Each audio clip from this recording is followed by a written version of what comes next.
Ever since you gave your life to Christ and you became a true follower of Christ, you made up your mind, no compromise, whatsoever, no compromise. And then you have written so many examinations countless times. And whenever you wrote those examinations, there's a particular subject or subjects that you normally fail.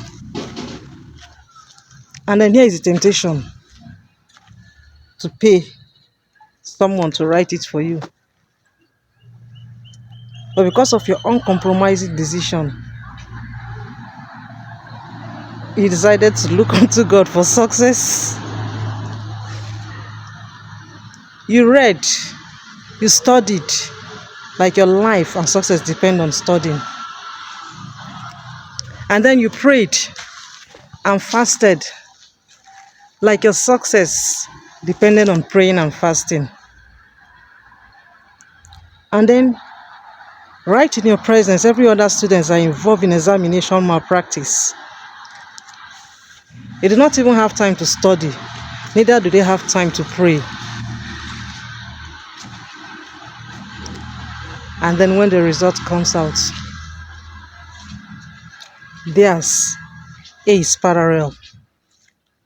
And if you're a true follower of Christ, with multiple E's, P's, and F. And then here you are. You cannot gain that admission because you've not even passed this present examination you have been writing over and over.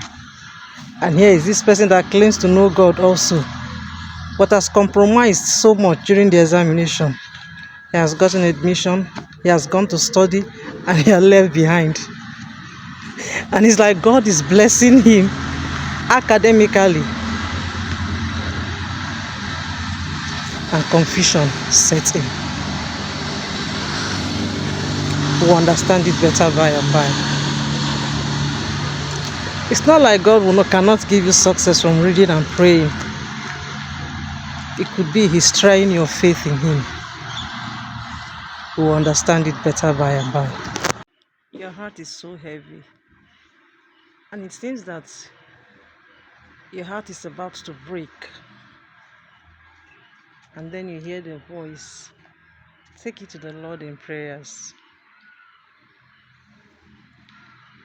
You go on bended knees and bowed head in the presence of the Lord. And then you poured out your heart to God like you've never done. And then there's the whisper of His sweet, small voice saying, "It is well." And then you are full of hope, happiness, assurance. You lay down and you slept like never before. You enjoyed so much peace like you've never done, because you have poured out your heart to the Almighty. You have offloaded your burdens at His feet. And then,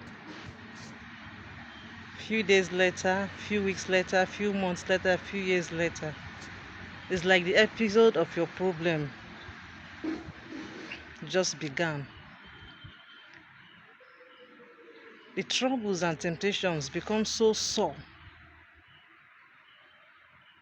like you have never been in God's presence.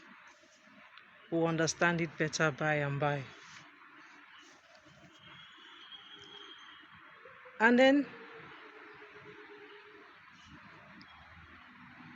your body keeps growing feeble and weak because of sicknesses.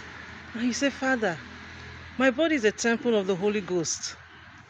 Do not allow this sickness to destroy this body, because it is your word." And then He whispers to you again in His usual manner and says, "Yes, your body is a temple of the Holy Ghost. and I will never let the enemy destroy the body. But with the eyes of man, you see yourself keep deteriorating.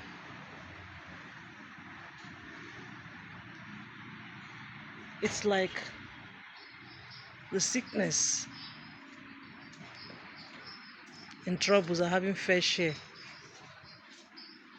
of your body.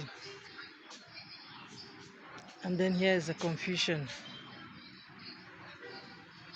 But dear Lord, you gave me assurance that my body is the temple of the Holy Ghost, and you will destroy every sickness that have come to destroy this body. And then you begin to lose hope. Your patience begin to run out. We'll understand it better by and by.